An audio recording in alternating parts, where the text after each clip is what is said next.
जय हिंद। मैं Ravi sir hi tech coaching institute से आपका स्वागत करता हूं। तो अभी गवर्नमेंट ने जो डिसीजन लिया है, अभी जैसे न्यू शिक्षा पद्धति आई थी, नई शिक्षा पद्धति, उसके हिसाब से जो गवर्नमेंट ने डिसीजन लिया है उसमें एनआरए और सीईटी ये दो शब्द बहुत ही ज्यादा चर्चे में है। एनआरए का मतलब होता है नेशनल रिक्रूटमेंट एजेंसी और सीईटी का मतलब होता है कॉमन एलिजिबिलिटी टेस्ट। ये क्या होता है, कैसे वर्क करेगा, कब से लागू होगा, इससे संबंधित जितने भी आपके प्रश्न हैं उन सारे प्रश्नों का उत्तर इस वीडियो में आपको मिल जाएगा। तो वीडियो को लास्ट तक देखिए, लास्ट तक बने रहिए, जिससे आपको सारी जानकारी और जो भी इन्फॉर्मेशन है आपको मिल जाए। और इसके रिगार्डिंग लास्ट में हम लोग बात करेंगे कि एग्जाम जो अभी हो रहे हैं in the pandemic situation of corona, जैसा कि अभी चल रहा है, तो क्या उस एग्जाम को पोस्टपोन होना चाहिए या नहीं, इस बारे में चर्चा करेंगे और लास्ट में उस बारे में आपको बताएंगे कि कैसे क्या होगा। फिर सबसे पहले हम बात करते हैं एनआरए की। एनआरए मतलब है नेशनल रिक्रूटमेंट एजेंसी। ये एक पर्टिकुलर एजेंसी है। पहले क्या होता था कि एसएससी का एग्जाम एसएससी लेती थी, स्टाफ सिलेक्शन कमीशन आरआरबी का एग्जाम यानी रेलवे का एग्जाम रेलवे डिपार्टमेंट लेता था, आईबीपीएस यानी बैंकिंग का एग्जाम बैंकिंग की तरफ से लिया जाता था। ये सबके अपने अपने पर्टिकुलर क्राइटेरिया थे, वो अपने हिसाब से एग्जाम लेते थे। लेकिन अब क्या है, अब एक अलग से एजेंसी हो गई है जिसका नाम है एनआरए। वो एजेंसी ये सारी एग्जामें लेंगी। और सीईटी का मतलब होता है कॉमन एलिजिबिलिटी टेस्ट। तो एनआरए एक प्रकार की एजेंसी है और सीईटी एक प्रकार का एग्जाम है। अब इससे संबंधित जो भी नियम कानून है वो हम देखते हैं। सबसे पहले तो देखो कि ये सिस्टम कब लागू होगा। लोग बोल रहे थे कि 2020 में लागू होगा, लेकिन ऐसा नहीं है। ये जो सिस्टम है ये 2021 में लागू होगा।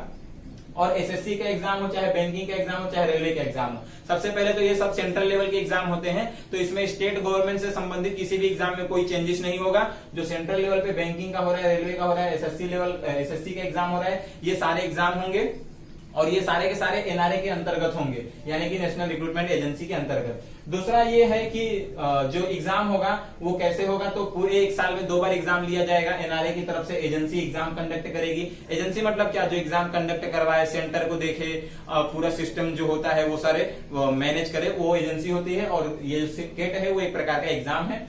तो जो एग्जाम है वो साल में 2 बार रहेगा, हर 6 महीने पर एक बार। जो क्वेश्चंस आएंगे वो ऑब्जेक्टिव टाइप के आएंगे और एग्जाम ऑनलाइन होगा।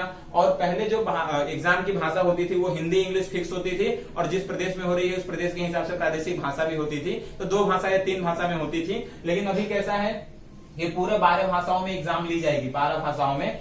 और आप लोगों को पता होगा कि संविधान के अनुसूची 8 में 22 भाषाओं को मान्यता दी गई है, जिसमें से 12 भाषाओं में एग्जाम ली जाएगी। उसके बाद मैं बात करूं स्कोर की, तो स्कोर जो है वो कट ऑफ के ऊपर डिपेंड करेगा। जैसे मान लो पहले क्या होता था, अब एग्जाम 2 प्रकार की होती है, एक होता है टीयर 1, एक होता है टीयर 2। तो जो पहली एग्जाम होती है वो प्री एग्जाम होती है और दूसरी जो एग्जाम होती है मेंस एग्जाम होती है। तो जो प्री एग्जाम होगी वो सीईटी के साथ होगी, कॉमन एलिजिबिलिटी टेस्ट, यानी सारे एग्जाम के लिए एक एग्जाम। सीईटी का क्या क्राइटेरिया रहेगा, जैसे एसएससी में जाना है तो भी, रेलवे में जाना है तो भी, या आईबीपीएस के हिसाब से बैंकिंग में जाना है तो भी, सबका एक कॉमन टेस्ट होगा और वो प्री एग्जाम होगा। तो प्री एग्जाम में क्या होगा, एक मार्क्स आएगा, तो जो मार्क्स है वो कट ऑफ के ऊपर डिसाइड किया जाएगा। जैसे मान लो कि किसी के मार्क्स आए हैं 60, ठीक है, किसी ने 60 मार्क्स स्कोर किया है सीईटी के एग्जाम में, और आप उनको बोला जा रहा है कि अगर आपको एसएससी में जाना है तो आपका 70 मार्क्स होना चाहिए। तो मतलब जिसका मार्क्स 60 आया है वो तो एसएससी में नहीं जा पाएगा। अगर आरआरबी में बोला गया है कि 75 मार्क्स होना चाहिए, आपका मार्क्स कितना आया है सीईटी में 60 आया है, तो आरआरबी में भी नहीं जा पाएगा।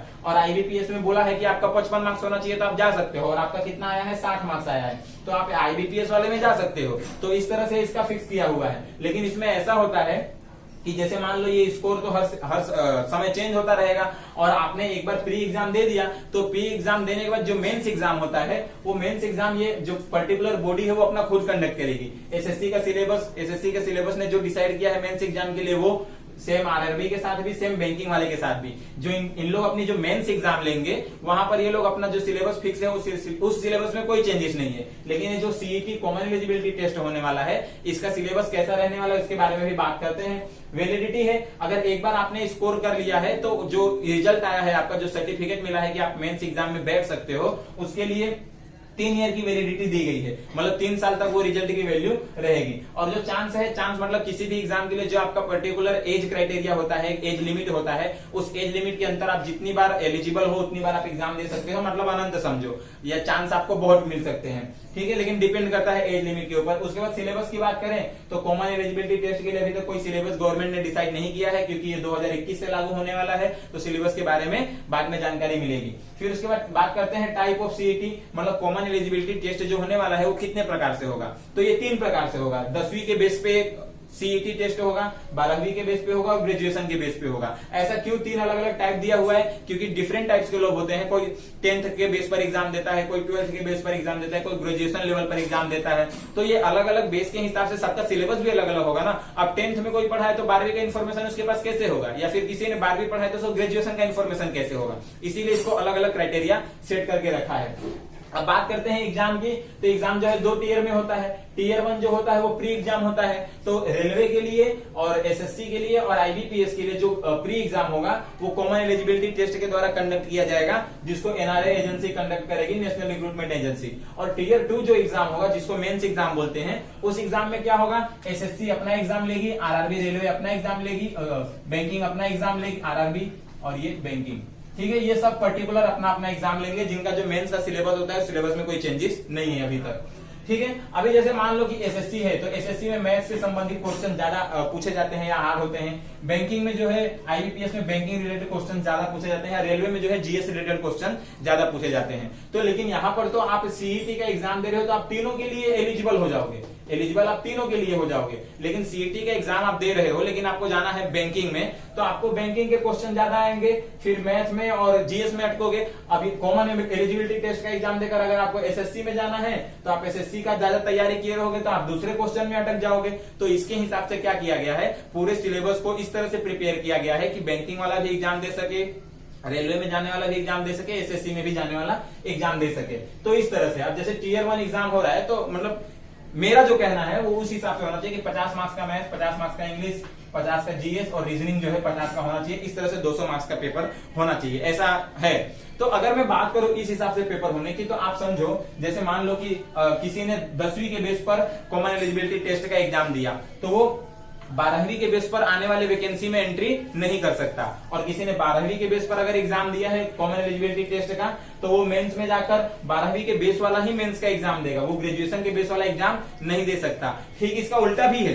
आप सोच रहे होंगे कि ग्रेजुएशन का अगर हमने कॉमन एलिजिबिलिटी टेस्ट पास किया है तो 12th के बेस पर आने वाले वैकेंसी में आप जा सकते हो, तो बिल्कुल नहीं जा सकते, क्योंकि सबका अलग अलग क्राइटेरिया सेट कर दिया गया है। मतलब पहले जैसे होता था अभी भी वैसा ही है, अंतर सिर्फ इतना है कि तीनों एसएससी, आरआरबी और आईबीपीएस के लिए सिर्फ एक ही एग्जाम कंडक्ट होगी, जो कॉमन एलिजिबिलिटी टेस्ट होगी। बाकी ना तो आप 10th का एग्जाम देकर 12th के लिए क्वालिफाई कर सकते हो, ना ही तो ग्रेजुएशन का एग्जाम देकर 12th के लिए क्वालिफाई कर सकते हो। जिस फील्ड के साथ आपको, हाँ ये चीज है कि आप तीनों अलग अलग दे सकते हो। आप 10th के बेस पर अलग से दोगे तो भी उसका सर्टिफिकेट अलग होगा, 12th के बेस पर अलग से कॉमन एलिजिबिलिटी टेस्ट दोगे तो उसका सर्टिफिकेट अलग होगा, ग्रेजुएशन के बेस पे दोगे तो उसका सर्टिफिकेट अलग होगा। इस हिसाब से तीनों का अलग अलग सर्टिफिकेट होगा, तो तीनों के साथ आप एंट्री कर सकते हो। लेकिन कभी भी आप एक का एग्जाम देकर बाकी में एंट्री करो, ऐसा पॉसिबल नहीं है।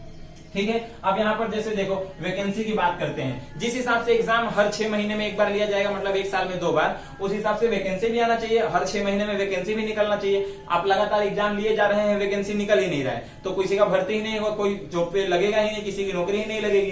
तो उसके हिसाब से क्या है कि हर 6 महीने में अगर वैकेंसी नहीं आई, मान लो कि 5 साल के बाद वैकेंसी आई, बहुत ज्यादा वैकेंसी आई, तो आप लोगों ने जो 5 साल में 10 बार एग्जाम लिया हुआ है, उस एग्जाम में जितने भी लड़कों को छांट कर निकाला गया है, जितने भी लड़कों को सिलेक्ट किया गया है, वो सब तो एग्जाम में 5 साल बाद उनकी नौकरी फिक्स हुई यहाँ पे।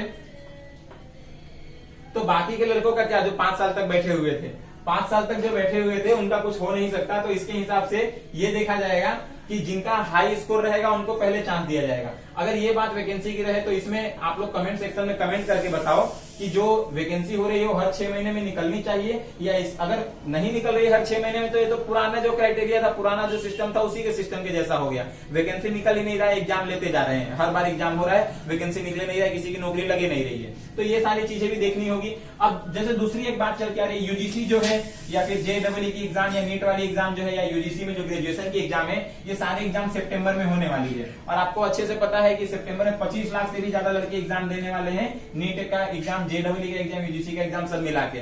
तो ऐसे सिचुएशन में कैसे क्लियर होगा कि इतने सारे बच्चे एग्जाम दे रहे हैं, ऊपर से कोरोना का सिचुएशन है, तो कुछ भी हो सकता है, इतनी भयावह परिस्थिति है। तो इससे अच्छा तो पहले का था कि लॉकडाउन इतना ताबड़तोड़, पुलिस बराबर मार के ठंडा रखती थी सबको उसके हिसाब से। तो ये सब जो एग्जाम हो रहा है, तो मेरा मानना है कि क्या ये एग्जाम पोस्टपोन होना चाहिए, क्योंकि इस सिचुएशन में एग्जाम लेना बहुत ही घातक हो सकता है, या कोरोना का संक्रमण बढ़ सकता है। ऑलरेडी पूरे देश में पर डे 60,000 70,000 जितने केसेस आ रहे हैं वो सारे केसेस कंट्रोल में रहेंगे नहीं रहेंगे, ये सारी चीजें भी, वैक्सीन का भी आप देख रहे हो कि बहुत ज्यादा अच्छा रिस्पॉन्स अभी दिख नहीं रहा है, क्या होगा क्या नहीं होगा। तो उसके हिसाब से एग्जाम पोस्टपोन होना चाहिए नहीं होना चाहिए, कमेंट सेक्शन में आप लिखकर बताएं। और ये जो 6 महीने में वैकेंसी निकलनी चाहिए कि नहीं निकलनी चाहिए, ये भी आप कमेंट सेक्शन में कमेंट करके बताएं। तो उम्मीद है कि आप लोगों को एनआरए यानी नेशनल रिक्रूटमेंट सिस्टम और सीईटी यानी कॉमन एलिजिबिलिटी टेस्ट का जो क्राइटेरिया है वो आपको समझ में आया होगा। मिलते हैं नेक्स्ट वीडियो में, तब तक के लिए जय हिंद।